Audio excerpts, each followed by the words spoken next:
Pada kesempatan kali ini kita akan mereview sebuah film yang menceritakan perjalanan panjang seorang wanita yang bernama Cheryl. Sebuah perjalanan untuk mencari jati diri yang baru setelah kehancuran kehidupannya. Perjalanan yang berjarak kurang lebih 1000 mil di Pacific Crest Trail, atau kita singkat saja sebagai PCT. Dan film ini dikisahkan dari sebuah kisah nyata.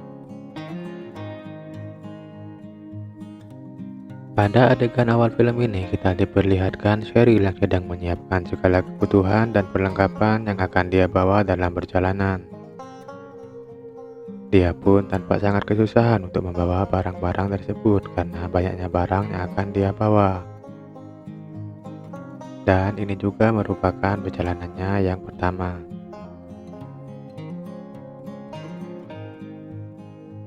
Setelah dia berhasil menggendong ranselnya, perjalanan panjang pun dimulai.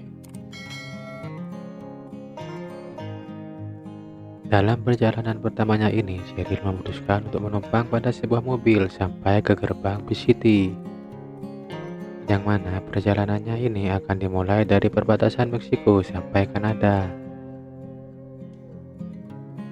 Mengetahui Cheryl akan melakukan perjalanan yang panjang, pemilik mobil mengatakan bahwa mereka akan menjadi orang terakhir yang ditemuinya selama 3 bulan ke depan. Kemudian orang tersebut memutarkan sebuah lagu. Lagu tersebut pun mengingatkan Cheryl pada sebuah kenangan bahagia bersama ibunya dulu. Child without a toy. Go home, cold, glad.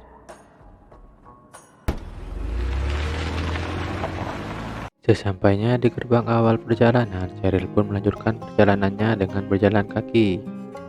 Uniknya, pada setiap pos di perjalanan ini sudah disediakan sebuah buku dan pensil untuk para hiker yang ingin menuliskan kata-kata yang mereka inginkan.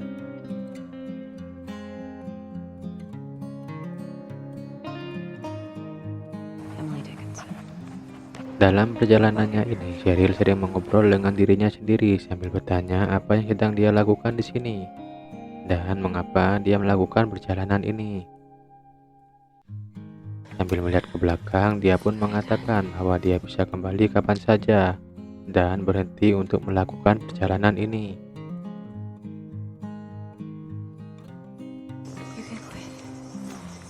Setelah berjalan kurang lebih 5 mil, Cheryl sudah tampak kelelahan dan memutuskan untuk istirahat. Di sini dia tampak kesulitan saat mendirikan tenda. Selain karena melakukan seorang diri, ini juga merupakan pengalaman pertama baginya.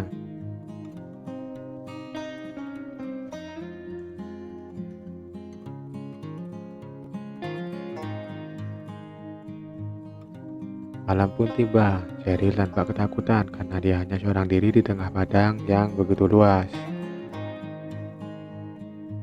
Pagi harinya, saat sedang memutuskan untuk memasak, ternyata alat masak yang dia bawa kurang. Dia pun tampak kesal dan memutuskan untuk memakan bekal yang dia bawa seadanya. Meskipun alat masak yang dia bawa sudah tidak bisa digunakan, Cheryl memutuskan untuk tetap melanjutkan perjalanan. Tak terasa perjalanan sudah sampai di hari kelima dan bekal yang dia bawa pun sudah habis. Di perjalanan dia sempat berpikir kembali kenapa dia melakukan perjalanan ini, sambil membayangkan makanan yang dia suka dan mengobrol dengan teman-teman dekatnya. Matahari pun mulai terbenam. Beruntung dia mendengar adanya suara kendaraan dan bertemu dengan seorang lelaki tua.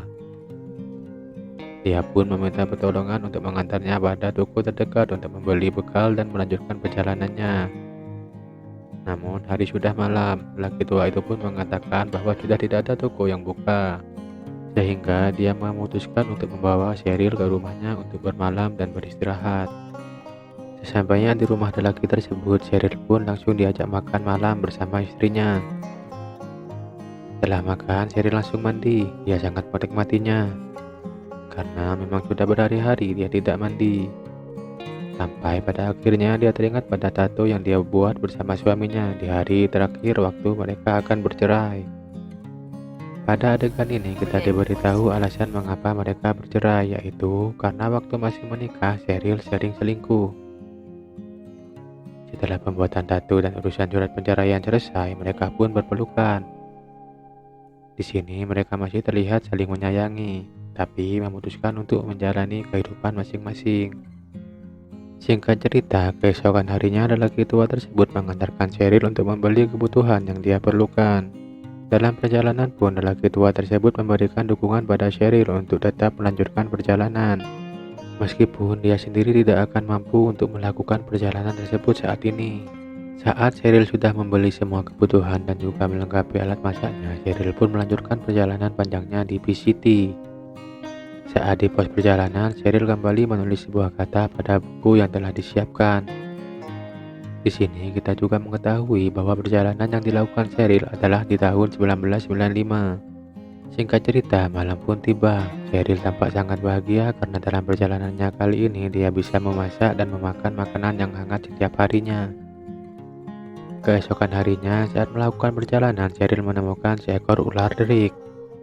Tentu dia berlari sambil ketakutan karena akan sangat berbahaya kalau sampai digigit. Tidak lama setelah itu pun, setelah berlari cukup jauh, Cheryl bertemu dengan seorang laki-laki yang juga sedang melakukan perjalanan di PCT. Lelaki tersebut melakukan perjalanan setelah Cheryl, sehingga dia mengetahui tulisan-tulisan Cheryl pada setiap pos. Lelaki tersebut mengatakan akan menunggu Cheryl di shelter berikutnya, di mana di shelter tersebut banyak para hiker yang sedang beristirahat dan berjanji akan membuat acara jika mereka bertemu kembali di sana. Saat sedang asik mengobrol, Cheryl kembali mengingat masa lalunya, sebuah alasan yang membuatnya untuk melakukan perjalanan di PCT. Yang mana alasan tersebut adalah karena kehancuran pernikahannya. Dalam ingatannya tersebut, ternyata Cheryl sedang hamil dan tidak mengetahui bapak dari calon anaknya tersebut. Saking dari stresnya, Cheryl memutuskan untuk menggugurkan kandungannya dan membeli sebuah buku untuk melakukan perjalanan di PCT.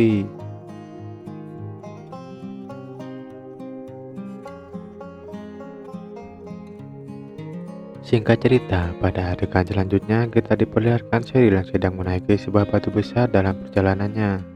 Setelah berhasil melewati batu-batuan tersebut dan melewati sebuah sungai, akhirnya Cheryl sampai di shelter Kennedy. Di sini, Cheryl tampak sangat disambut oleh sesama hiker lainnya. Seorang wanita yang melakukan perjalanan sendiri dengan sebuah monster biru yang sedang dia bawa. Saat di shelter, ternyata Cheryl mendapatkan sebuah paket dari mantan suaminya yang berupa surat ucapan selamat, selembar uang, dan beberapa barang lainnya. Di shelter ini kita juga diperkenalkan dengan Ed, seorang lelaki tua yang akan membantu Cheryl untuk memangkas monster biru besarnya agar lebih ringan saat dibawa. Di sini Ed menyarankan pada Cheryl untuk tidak membawa barang-barang yang tidak akan begitu dibutuhkan saat perjalanan, seperti gergaji, parfum, hingga alat kontrasepsi, agar monster birunya menjadi lebih kecil.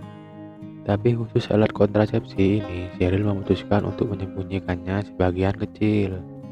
Di sini, Ed juga menyarankan Cheryl agar segera menghubungi tempatnya membeli sepatu karena sepatu yang digunakan saat ini terlalu kecil sehingga membuat kakinya terluka. Mengetahui sepatu itu sangat penting untuk perjalanannya, Cheryl pun langsung menghubungi toko sepatunya. Yang ternyata sepatunya akan Cheryl terima saat di shelter selanjutnya, yang tentunya membuat Cheryl bahagia. Di sini kita kembali flashback, yang mana dalam flashback kali ini kita diberitahu bahwa ibu Cheryl sedang mengidap kanker dan hidupnya tidak akan lama lagi, yang tentunya membuat Cheryl sangat bersedih. Setelah ibunya meninggal, di sini mungkin akan menjadi awal mula kerusakan hidup Cheryl, di mana dia mulai mengkonsumsi barang terlarang dan berhubungan dengan banyak pria.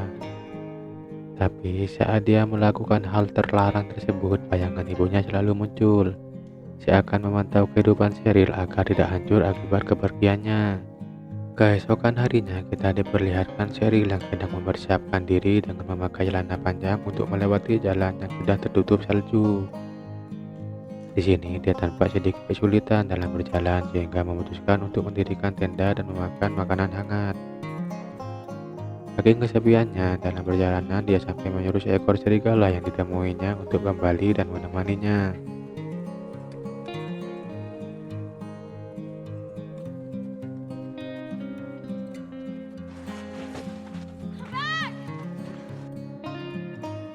Dalam perjalanannya kali ini, dia mengingat masa lalunya yang cukup berat setelah sepeninggalan ibunya.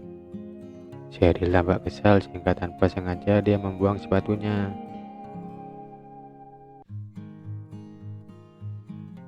Beruntungnya setelah sampai ke shelter berikutnya, dia sudah bisa mengambil sepatu kiriman dari toko yang dia pesan di shelter sebelumnya. Sebelum melanjutkan perjalanannya kembali, si pemberi paket tidak lupa untuk mengingatkan Cheryl untuk membawa air lebih banyak karena medan yang akan ditempuh akan lebih menguras tenaganya.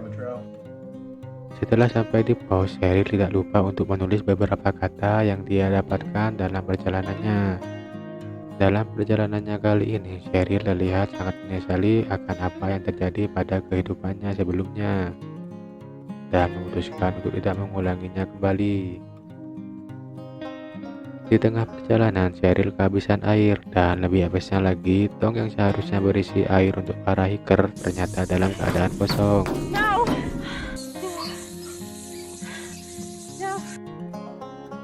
Dan kondisi ini membuat Cheryl kebingungan karena kehabisan air di tengah perjalanan yang mana sulit untuk menemukan sumber air.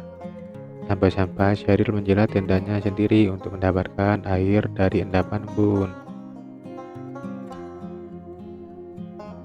Cheryl pun mencoba mencari petunjuk dari buku perjalanan PCT yang dia beli sebelum perjalanan. Beruntung dalam perjalanan dia menemukan sebuah kubangan air yang sudah sangat keruh sehingga untuk meminumnya pun dia memerlukan sebuah pil untuk mensterilkannya.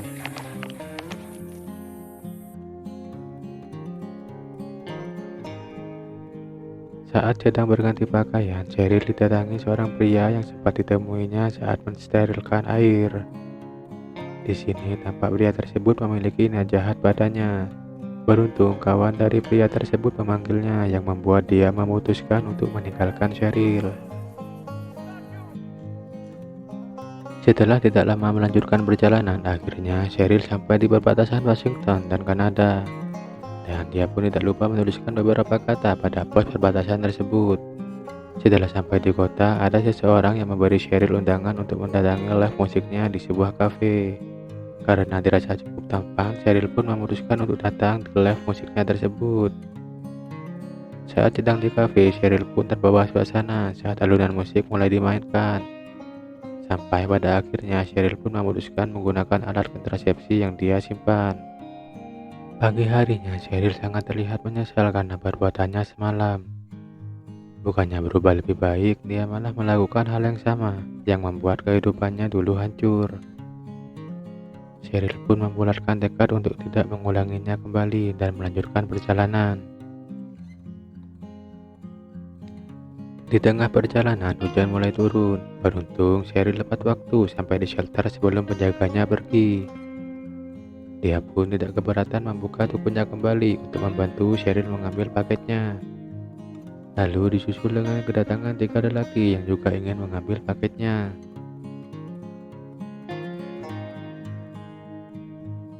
Malam pun tiba. Sebelum hujan turun dan kembali beristirahat, mereka menyempatkan diri untuk meminum segelas minuman penghangat badan agar bisa melewati malam lebih baik. Keesokan paginya, sebelum memulai perjalanannya kembali, Cheryl dan 3 lelaki yang bertemu di shelter memutuskan untuk membuat minuman hangat dan sedikit makanan terlebih dahulu untuk memulihkan tenaga sebelum perjalanan panjangnya kembali dimulai. I mean, nobody ever gives us anything. No one Refills typically come to her. exactly. Di tengah perjalanan, Cheryl bertemu dengan ibu dan anak yang sedang menghabiskan akhir pekannya. Saat dia mulai berbicara dengan anak kecil tersebut, dia sangat kagum karena anak kecil tersebut sangat sopan. You're so cool. Dan saat anak kecil itu bernyanyi, Cheryl tampak sangat sedih dan merindukan ibunya.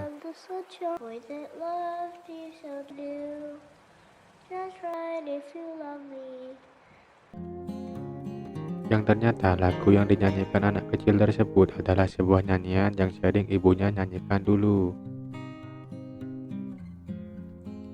Saat Cheryl melanjutkan perjalanannya, dia mulai menyesali kembali tentang apa yang terjadi pada masa lalunya. Dia benar-benar ingin berubah dan memulai kehidupan baru setelah perjalanan ini. In time, I wouldn't do a single thing different.